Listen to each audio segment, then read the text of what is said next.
ఆంధ్ర తెలంగాణలో తక్కువ ఫీజులతో high quality results ఇస్తున్న ఏకైక సంస్థ తిరుమల్ ఐఏఎస్ ఇన్స్టిట్యూట్. దేశవ్యాప్తంగా రైతన్నలకు ప్రధాని మోదీ కొత్త సంవత్సర కానుకనందించారు. ప్రధానమంత్రి కిసాన్ సమ్మాన్ నిధి కింద అన్నదాతలకు అందిస్తున్న పెట్టుబడి సాయాన్ని పెంచారు. ఏటా రైతులకు అందించే పెట్టుబడి సాయాన్ని 6,000 రూపాయల నుంచి 10,000 రూపాయలకు పెంచుతున్నట్లుగా ప్రకటించారు. రైతులను ఆర్థికంగా ఆదుకునేందుకు వారి ఖాతాల్లో నేరుగా 10,000 జమ చేయనున్నట్లుగా ప్రధాని తెలిపారు. రైతులను ఆర్థికంగా బలోపేతం చేయడానికి 6 ఏళ్లుగా పీఎం కిసాన్ సమ్మాన్ నిధి పథకాన్ని కేంద్రం అమలు చేస్తోంది.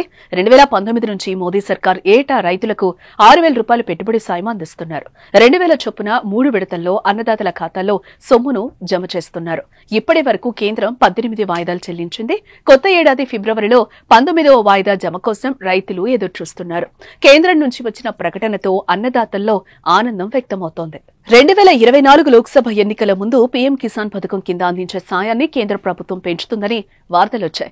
6,000 నుంచి 9,000కు పెంచుతారని కథనాలు వినిపించాయి. కానీ మోదీ సర్కార్ ఆ సమయంలో పెంచలేదు. చివరి బడ్జెట్ సమావేశాల్లో కూడా దీనిపై ప్రకటన వస్తుందని ఎదురుచూసినా అప్పుడు కూడా రాలేదు. కానీ కొత్త సంవత్సరంలో రైతులకు కానుక అందించారు మోదీ. రైతులకే కాదు పేద ప్రజలకు కూడా ఒక శుభవార్త అందింది.